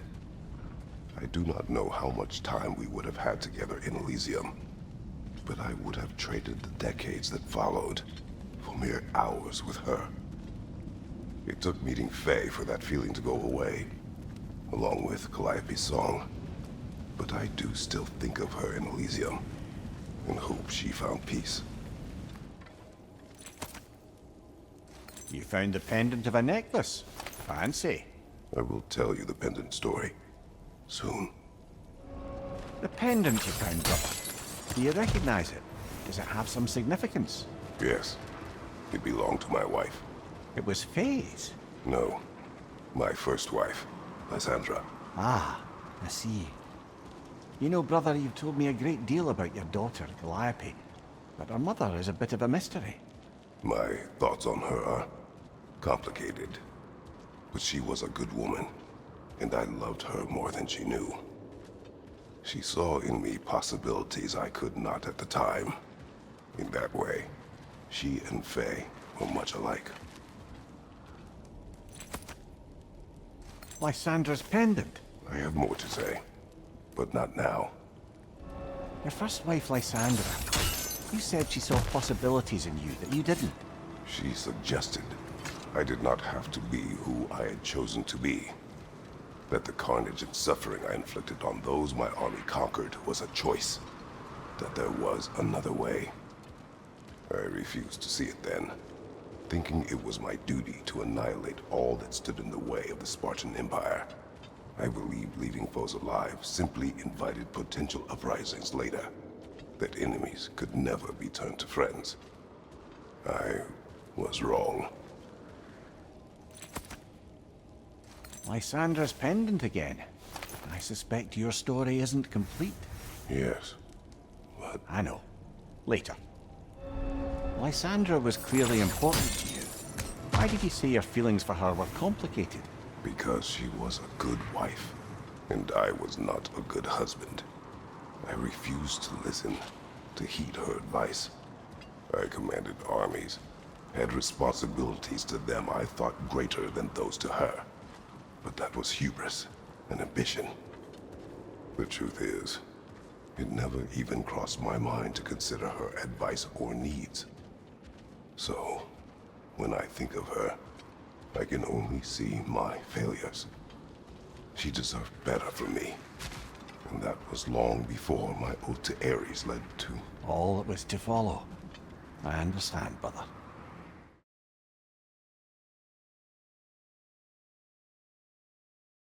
Greetings, friends. Any questions before you get started? I was wondering, actually, did Odin ever try his hand at Valhalla? Of course. He explored it very thoroughly, in seeking to gain control of the Valkyries. But in the end, he found nothing here he could use. You see, Odin always looked outside himself for answers. But Valhalla only reveals its secrets to those who do the work of looking within. Welcome back, my friends. Any questions as you go? I've one. We were told only those who had died could enter Valhalla. But I don't ever recall hearing when you died. A bit of a technicality, to be honest. It involved a workaround to regain the arm Garm bit off. Really only glancingly involved the underworld, but Valhalla seems to count it, I suppose. Dear, when you came here long ago, was it for this same decision? Not exactly. I was already god of war when I began the process. I was having a crisis of sorts. Doubting my abilities, my resolve. Doubting I could live up to the way some saw me. I was thinking of walking away. But then I learned of this place. I knew I owed it to myself, and to the Nine Realms, to take the challenge, to look within, and find my truth. Lucky thing. Without you keeping Odin in check as long as you did, I can only imagine how much worse things might have turned out. Kratos, you mentioned a half-brother. Hercules. He too was a son of Zeus. More like me than I care to admit. A powerful warrior, yes, but driven by an uncontrollable rage. He was jealous of me, thought I was Zeus's favorite. So, when the gods tasked him with 12 labors, he gave himself a 13th, killing me. Instead, you took his life. Do you regret it? No, he was dangerous. He wanted to be god of war for every reason but the right one. Good. Credit to you for knowing the difference.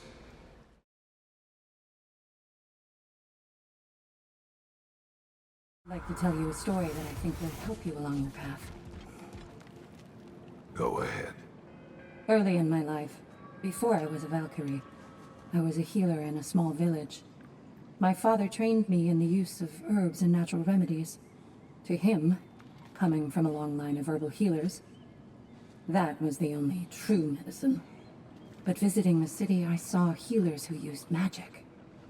Only magic, to treat their patients. I'd seen it work, and work wonders. I tried to tell my father, but he said mage healing was against his philosophy, a dangerous shortcut that violated tradition. Being a good daughter, I respected his convictions. But that all changed when he took ill. That's a good place to stop for now. When you're further along on your journey, I'll share the next part of my story.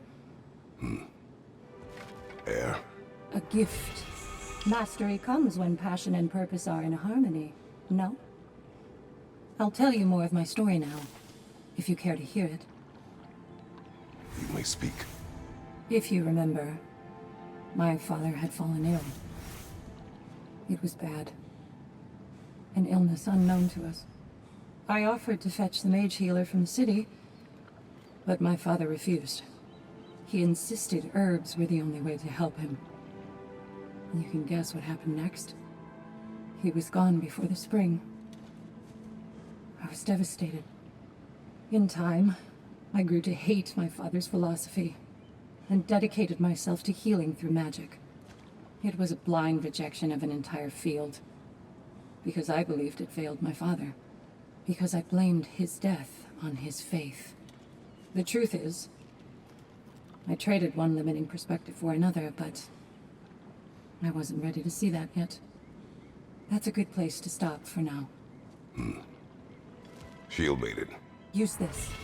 Your journey within Valhalla is a tapestry of adaptation. Keep weaving your own destiny. Would you care to hear more of my story? Continue. If you remember, I had shunned my father's herbal medicine after it failed to save him. I left my village and moved to the city. I scraped and scrounged, managed to survive, and became an apprentice to a renowned mage healer. I soaked up everything I could from her, and I was a natural, it turns out.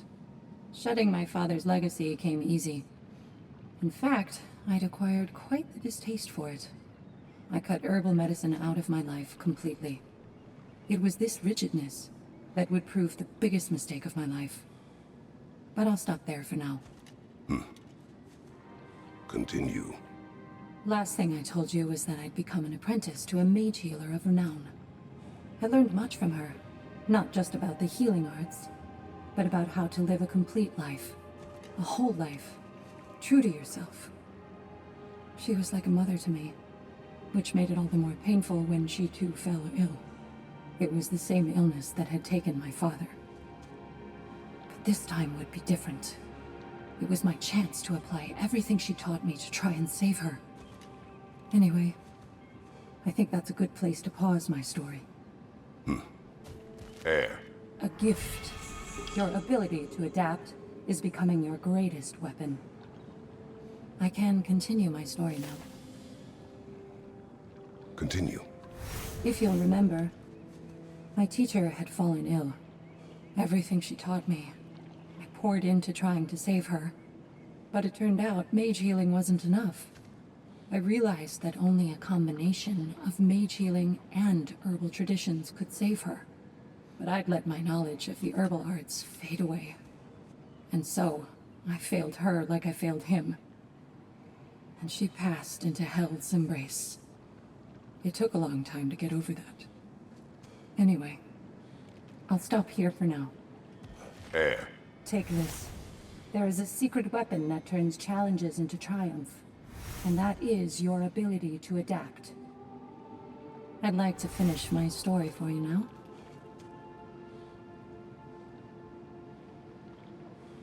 Continue. As you recall, I failed my teacher and wasn't able to save her life. I'd let my aversion to my father's traditions stop me from being able to adapt to circumstances. After that, I spent many winters reconstructing his teachings, integrating them into my arsenal. I realized how important it was for me to practice techniques that don't come easy to me, or even ones I have every reason to hate and reject. Because then I'm armed for everything. Then I can adapt to whatever life throws at me. Anyway, that's my story. Thank you, Air. I understand.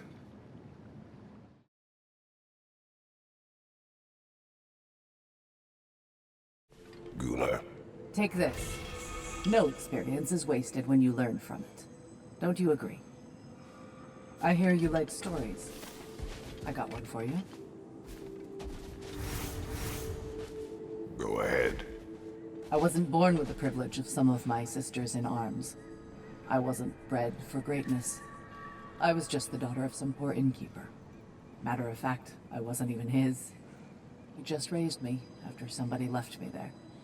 I didn't have much going for me, but I had one thing. I wasn't afraid of anyone. If somebody was asking for a punch in the face, I never thought twice. Brought a heap of trouble on myself that way, it's true. But I sure learned how to fight. Enough for now. I'll pick that up later. Shield Maiden. Use this to become a more total warrior. Imagine it. Back to my story. I will hear. So, there I was, Little Miss Brawl Magnet.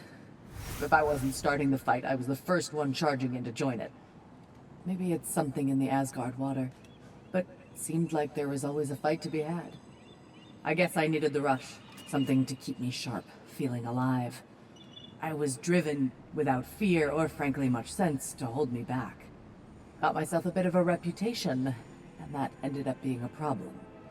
This notorious bully I'd humiliated held on to a grudge and tried to track me down. Found out way too easily who I was and where I lived. Set out to teach me a lesson. We'll pick it up there when you progress further. Gunnar. Take this. It's more than practicing techniques, isn't it? You're practicing an art. Ready for more story? Continue. So, the bully with a grudge. He comes to the inn in the dead of night, chucks a bottle of fire through the window, sets the whole place ablaze. The coward thought I was inside in bed, but luckily I was just getting home. I saw the flames shoot up and surround where my father was sleeping. Well, this wasn't going to be the day I started hesitating. I charged into the fire and dragged him out. Not unscathed exactly, either of us, but alive. And if I was too angry and fearless for my own good before, now, well, I charged right into that bastard's lair, me against his whole gang. Honestly, I had no business coming out of that alive. As it turned out, I came out of there with a job. But we'll get to that next time. Gunnar. A blessing. I see you refuse to settle for the ordinary general. Ready for a little more of my life story? Go on. I was in the fight of my life with the thugs who burned down my father's inn. Suddenly there's this sound, this flapping of feathers, and who should appear but Sigrun herself. Not yet queen, but by reputation, the best fighter the Valkyries had in memory. I was awestruck. She was confused. The violence, the mayhem she sensed, she expected to follow to a battlefield full of honored dead, not a hideout in the slums. I apologized to her for not sending worthier souls to Valhalla, and Sigrun offered to take me under her very impressive wing. But we'll cover that part next time, all right? Gunnar. This boon is yours. Once again, you rise to the occasion. Shall I continue my story?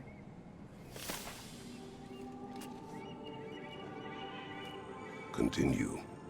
Sigrun, mightiest of the Valkyries, saw me in action and thought I had potential.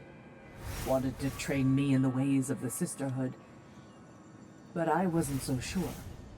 A knack for violence is one thing, but serving a higher cause, taking on the responsibility of choosing the slain, me, Gunnar of Blackheart Alley? For once, I hesitated. I couldn't make myself believe it. But Sigrun told me to put everything out of my mind but the work. Mastering each new skill.